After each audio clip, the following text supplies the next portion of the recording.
I wonder what's going on the VTuber side of YouTube.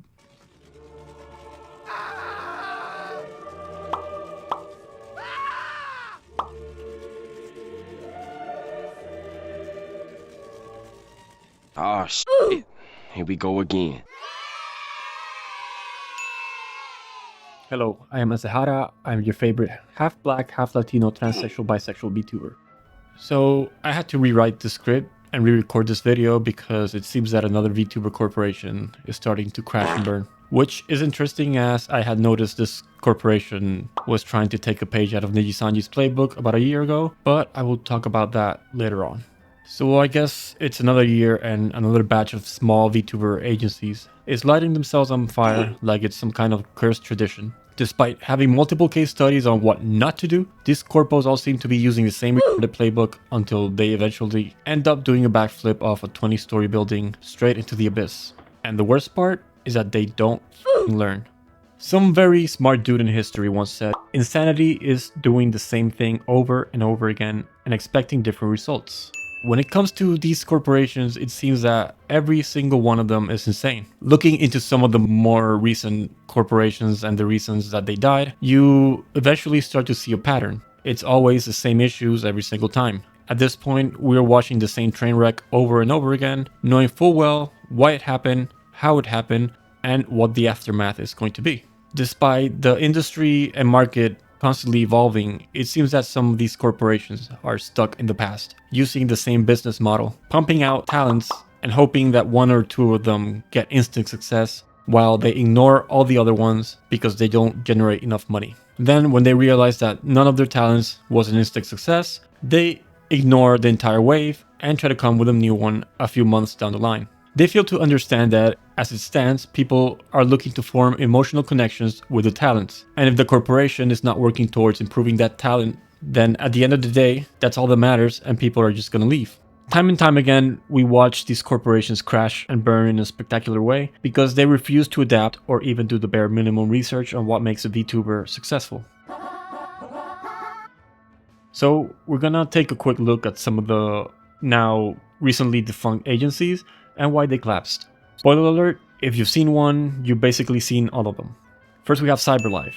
They had financial mismanagement, poor talent management, several prominent talents leaving the agency, and they had barely any promotion. V-Reverie.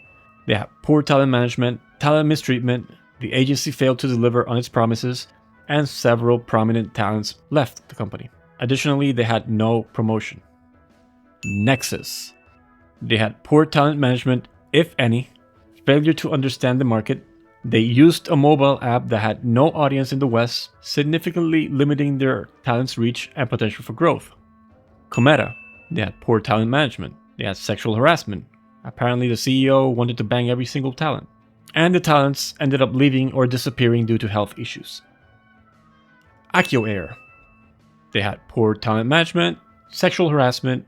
They hired a minor and they were letting her interact with not safe for work content.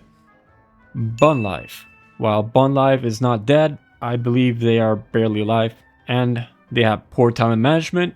Apparently one talent manager for a couple of dozen talents. They hired a minor who then proceeded to blackmail the company's only talent manager to the point where he almost committed suicide. Also, the minor was interacting with not safe for work content, and also, they used a mobile app that had no audience in the West, significantly limiting their talent's reach and potential for growth. Iron Project. Poor talent management, talent favoritism and disputes, multiple controversies over company policies and financial transparency, and several prominent talents ended up leaving the company. And Wakter, who's somehow also alive, but barely. They had poor talent management, talent mistreatment. They threatened their talents that quit with lawsuits and they doxed them, and they had mass graduation and management disputes. One of the biggest mistakes these corporations make is that they put people in charge that have zero understanding of VTubing. Having the head of the company not know a single thing about VTubers is the same as handing the keys off to a very expensive jet to a drunk baby. What's even more amazing is how many investors tend to do this. They are willing to dump thousands of dollars and somehow they expect that to just work out. And the problem is, when the jet comes down, not only is the baby affected, but everyone else aboard.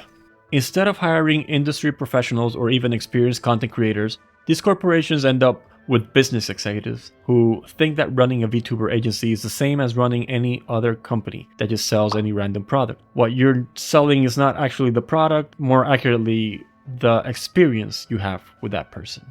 When these corporations fail to understand the market, they make decisions that actively harm their talents, which then leads them to harming their own company. So some examples of this include Globy.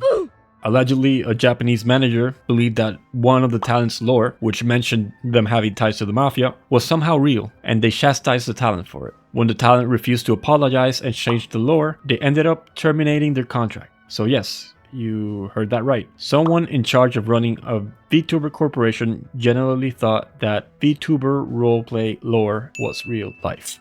We also have Vols. They forced a talent to publicly apologize for posting a meme that was already making the rounds in the VTuber Twitter space. This led to immediate pushback from fans, peers, and other notable figures in the VTuber space calling them out. And even if the talent got a bunch of recognition, support, and following, the company itself has lost credibility. And some people, including myself, are wondering how long it takes until the company just goes under.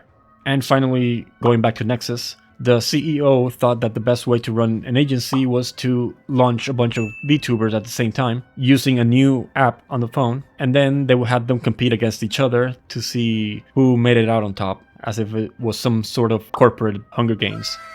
And his grand idea was that only the top talents would receive support, while the rest would be left to fend for themselves.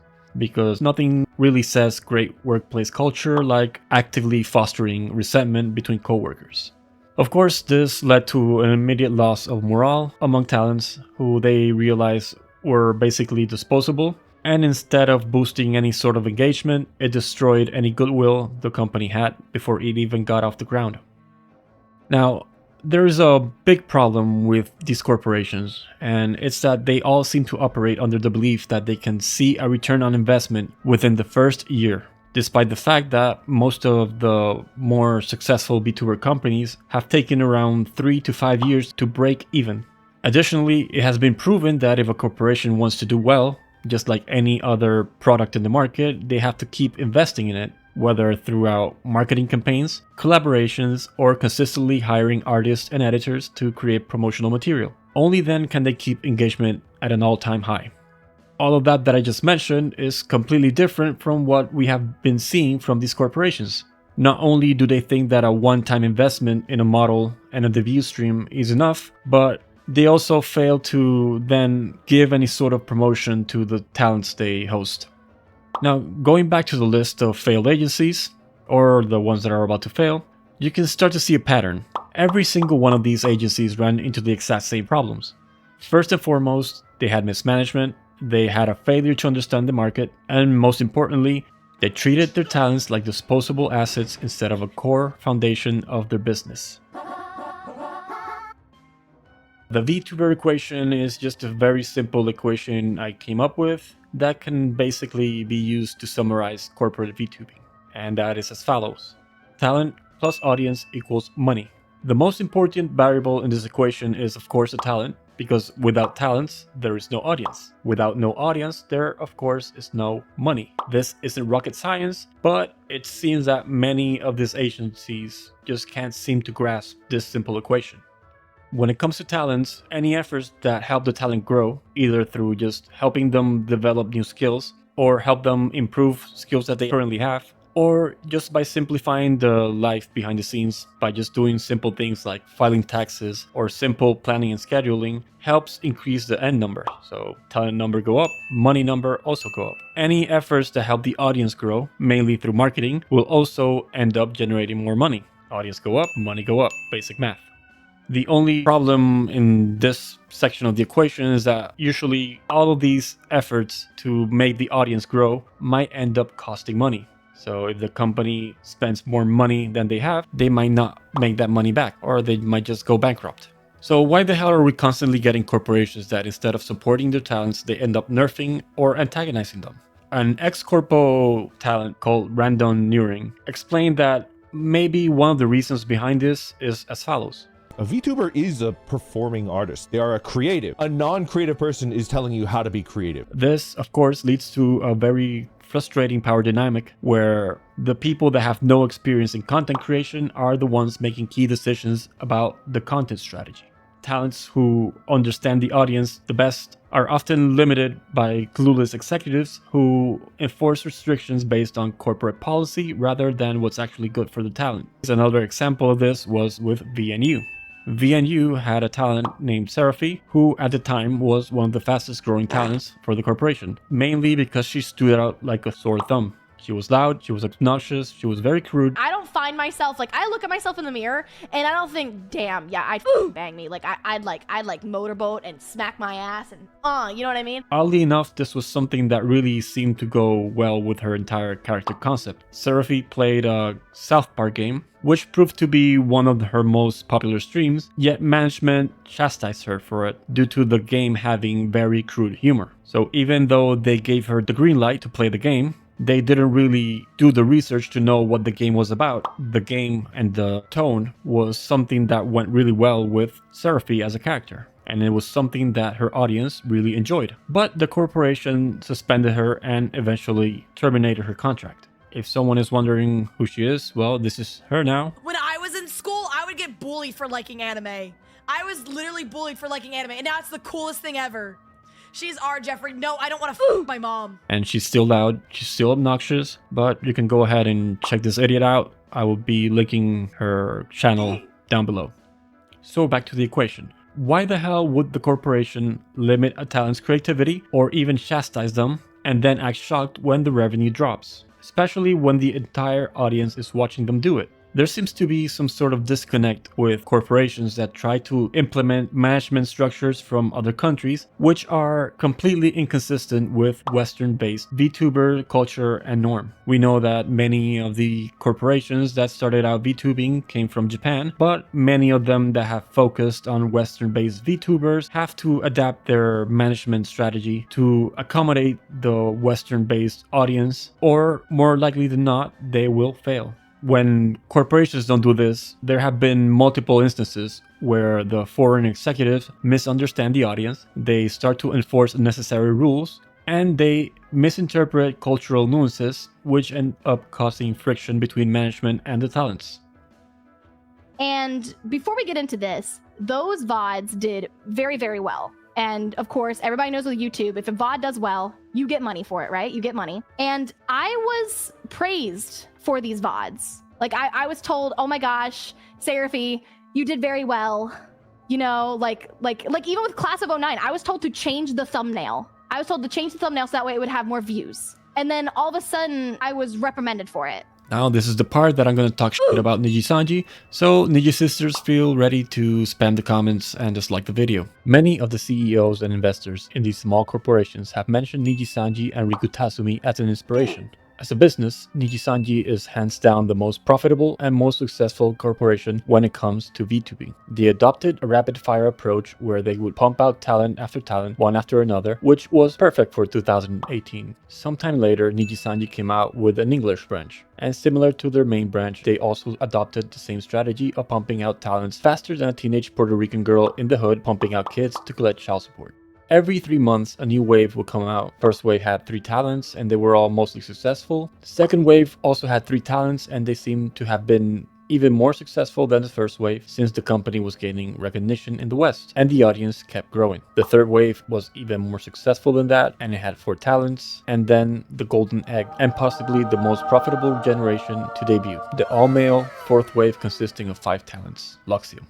Not only was Nijisanji increasing the waves, but they were also increasing the size of each wave. Trying to replicate the same success they had with their fourth wave, Nijisanji came out with another all-male fifth wave, consisting of another 5 talents. While popular, they were not as big as the fourth wave. For their 6th and 7th waves, they went back to having mixed gender waves, and both of them had 6 members. Now, in 2 years, Nijisanji EN already had 32 members. At this point, there was audience fatigue, as there were way too many members and the core audience was starting to get diluted. The company also had to deal with a very messy termination of one of their talents, which revealed that there were some issues with management. After this, the company pulled on the brakes for a bit, but they kept releasing waves. The 8th wave was back to 3 members, although it was rumored to be 4. The 9th wave, which was also a mixed gender wave, also had 3 talents. Despite the debut streams having good numbers, the newer talents had significantly lower concurrent viewers. By this point, you could already tell that there was audience fatigue. Then the company had another termination. Possibly the biggest and messiest termination to be recorded in VTubing history, which fragmented a good part of their core audience. By the time the 10th wave was released, a few months later, the hype and excitement was mostly gone. Nijisanji's English brand seemed to have grown too big too fast. It seems it was almost dying, and a good part of the blame was due to oversaturation. Of course, we can attribute the biggest blame to both of the terminations, but I still stand by the fact that the oversaturation did not help at all. I also have a theory that many of the management issues that were highlighted by the other talents that left the company also came from the fact that the English branch had grown too big, too fast, and the support structure in place to hold it together just broke under the pressure. Despite all of the issues and all the hate Nijisanji got, it seems that they managed to pause recruiting talents. Recently, their 11th wave came out almost a full year after their 10th. Another all-male 4-member wave, which seems to be doing fairly well. But since we're still in the honeymoon period, we have to wait a bit more until the numbers even out. Hopefully, in the time between the 10th and 11th wave, they manage to fix their management issues. And I hope that if this new wave proves to be successful, they don't continue to start pumping out new waves again, as there is a high chance that they will start running into the same problems. Unlike Nijisanji, the smaller corporations don't have a well-established Japanese branch in case their English wave runs into issues. The rapid-fire approach is just not a viable alternative for these companies. So I have to ask myself, why do they keep doing it? No one fucking asked you, you fucking cocksucker! Another big corporation that had some big issues recently is Hololive. While it seems that Hololive's management is better than Nijisanji's, there have been some problems behind the scenes. And now this is the part where I shit on Hololive and the Holo Bros get angry at me and start hating the video. So when it comes to Hololive, a very large number of talents have graduated within the span of about a year. And while official statements have been somewhat vague, much of the discussion is based just on speculation. But the most commonly cited reason as for why the talents have quit because they have disagreement with management. Unlike Nijisanji, the Hololive talents haven't directly accused management of mistreatment, but there have been multiple instances where sheer incompetence have caused unnecessary struggles for the talents. Some examples include Ina's visa issues, where apparently management messed up Ina's visa renewal and that caused her to be locked out of her account for several days and she had to go back to her home country. After a few weeks, the issue apparently was resolved, but that messed some of her plans. I was at a point where I might have to delay again some of the things that I've planned for the entire year. And it also cost her a bunch of unnecessary stress. I was disappointed and frustrated. It very well could have been prevented. And there's also Altair's VR equipment. Altair is a member of Holostars who apparently had asked management for VR equipment, but when he got it, apparently it was broken. When he told the company about it, they told him to send it back and that they would repair it. After multiple months of nothing really happening, he decided to just tell them to send the equipment back to him and that he would take care of it. He mentions that after 15 minutes of troubleshooting, he managed to fix the issue himself, which is something that management have failed to do in many months. The lack of support that we get from this company is insane. These two issues highlight some problems that Hololive may have with management, and they also demoralize and frustrate the talents because not only do these issues interfere with their ability to create content, but it also disrupts personal projects and planned events. Now, Hololive and Nijisanji are both massive corporations that have been around for many years, and since both of them have a very strong foothold on the market, they can't afford to mess up. Smaller VTuber companies don't really have that luxury. Both Hololive and Nijisanji can disband their entire English branch and they would still stay afloat. But the smaller corporations, just losing 1 or 2 major talents could mean losing over half of their revenue overnight. So the consequences, of course, are not the same. New corporations trying to copy Nijisanji's game plan are destined to fail, and any new agency that treats their talents as disposable assets, fails to reinvest in them, or they neglect proper management practices will probably not last more than 2 years in the Western market. Going back to what I said earlier in this video, the reason why I had to re-record and rewrite the script was because VNU had just announced a list of graduations that was longer than the CVS receipt. This company was called out for doing or taking a rapid fire approach, and rumor has it that this same rapid fire approach is what has screwed them over. Again, Nijisanji, despite its struggles, has remained relevant because it has a very strong foothold on the Japanese market. But without this advantage, any other corpo trying to mimic their system is walking into a death trap. So far, any and all small corpos that have tried a similar approach have just failed. None of these corporations have any sort of brand influence either to help them stay afloat. So stop trying to mimic outdated business models from other countries when the current market is completely different. Now, to summarize this whole section, I can just say that VTubing thrives on personality and trust. Corporations shouldn't treat their talents like faceless corporate mascots, because the audience isn't just watching for the brand, they're watching for the personality behind the avatar.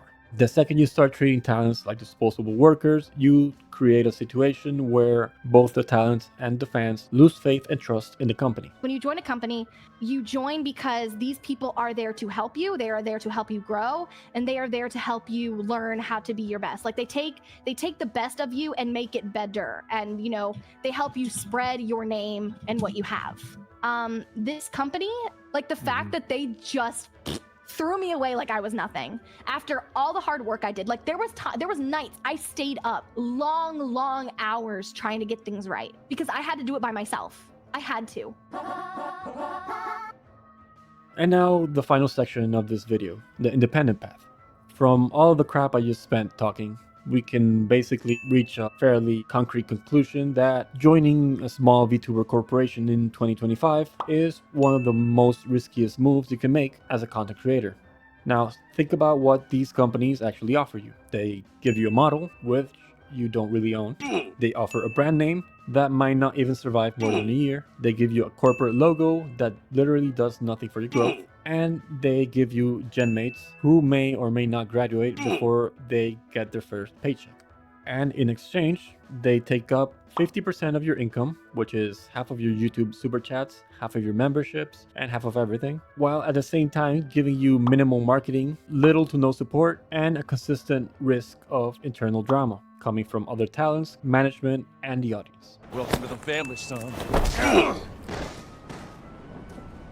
Now you can compare that to being an indie, where you keep 100% of your earnings. You can network, market, and commission assets for yourself on your own terms. And with platforms like Twitter, YouTube Shorts, and TikTok, you don't really need a corporation to get exposure. You can achieve everything these corporations claim to offer on your own. Now, my final warning to someone who might still be considering joining a corporation is that you should do your research. Look at the company's track record, who runs it, what is the experience they have, what are the past talents saying, if they have past talents. Also, look at the contract. See how much you lose from joining this corporation, see what restrictions you get. Also, make sure you're joining a corporation that's in line with your values and not the values of another country. It's clear that for Western VTubers, there seems to be a huge cultural disconnect between traditional VTubing and regular indie VTubing. When it comes to smaller corporations, I'm willing to bet, or I would say that the vast majority of them seem to follow a traditional style, the Japanese style, even though they want to grow on the West. Hell, I could probably count in one mangled hand the successful VTuber corporations on the West. The first one right now being VShojo, who has relied on very big talents from the Twitch scene, and they have been operating for 4 years. Of course, having big names associated with them means that they don't really have to get a new audience. The audience already comes with the talent. We also have Face Connect, who is apparently managed by some autistic StarCraft turret, who, despite struggling through their first year, has somehow managed to keep his shit together by hiring people that know how to deal with talents. And so far, Face Connect has been stable and profitable after 4 years. And now we have The Allure, the literal whore corporation, founded by an ex-IN talent who got fucked over and decided to do something about it. She decided that she would make a corporation that would appeal to a very profitable market, while at the same time, she would not milk her talents dry for revenue. Stronny's a crazy bitch, but it seems that she knows what she's doing. Like,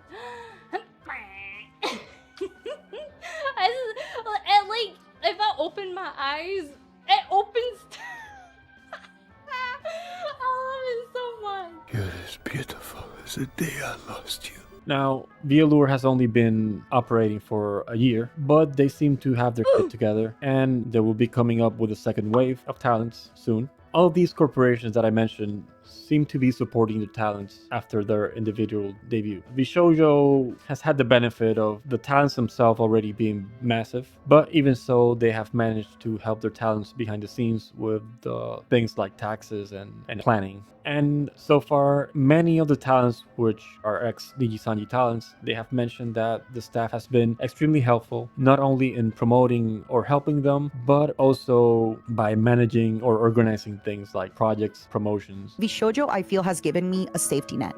Yeah, where for sure. I can take a little bit of time off, and I know that coming back, I'll have a community, I'll have a stream, staff will come up to me and be like, hey girl, you want to do merch? Let's help you out, right? And I just feel so good. Face Connect has also managed to promote their talents in many conventions, and they have also hired people from their community to work on art, clips, and other promotional material. And The Allure apparently has a team of people writing ASMR scripts. Plus, given their market, they seem to be more lenient on what the talents can and can't do on social media. Now, going back to what I was saying at the start of this section, is that if you see a corporation that only offers you a model, a dream, and they take 50% of everything you earn, then you should consider running the other way. The VTubing industry is ruthless, and small corpos have a terrible track record of survival. If you're going to bet on something, you're probably better off betting on yourself, because these corpos sure as hell don't seem to be betting on you. I guess this is the end of the video. Thanks for watching, and if you like, feel free to drop a like, subscribe, or tell me in the comments what your thoughts are on what I just discussed. Now, to the people that have been following me for longer and know about my situation, I said that I would be debuting back in January, but due to my IRL work, I haven't been able to secure a stable and consistent schedule. And when it comes to VTubing, one of the most important things is to be consistent. So I don't want to start streaming and not be able to follow a consistent schedule, as that's just gonna end hurting any sort of growth I may have. I would rather not start on the wrong foot. So for now, I will be trying to focus on making more videos like this. Until I can secure a good schedule for streaming, I won't really promise any sort of debut date. But hopefully it will be soon. So thank you.